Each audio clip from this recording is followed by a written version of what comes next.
எங்கள் ஃபேமிலியில் இருக்கவங்க எல்லாரும் சேர்ந்து ஃபாரின் ட்ரிப் வந்து போகிறோம். ஒரு 3 மாதம் 4 மாதம் ஃபாரினில் தான் வந்து இருப்போம்.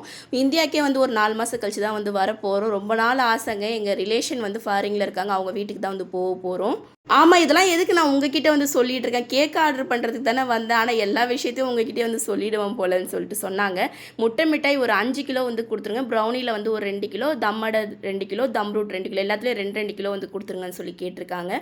இதெல்லாம் நான் எப்படி கொரியரில் கொடுக்க போகிறேனே தெரியலங்க. ஆனால் கொரியர் ஆஃபீஸ்லாம் வந்து லீவாக இருக்குது. பொதுவாக சாட்டர்டே சண்டே எந்த கொரியருமே வந்து போட மாட்டோம். போட்டோன்னா அந்த கொரியர் ஆஃபீஸ்லேயே இருந்து மறுநாள் தான் டெலிவரி பண்ணுற மாதிரி இருக்கும். அதுக்கு எதுக்கு கொரியர் ஆஃபீஸில் இருக்கணும், நம்ம ஃப்ரெஷ்ஷாக செஞ்சு போட்டுடலாம்னு சொல்லிட்டு எப்பயுமே வந்து சனிக்கிழமை ஞாயிற்றுக்கிழமை கொரியர் வந்து போட மாட்டோம்.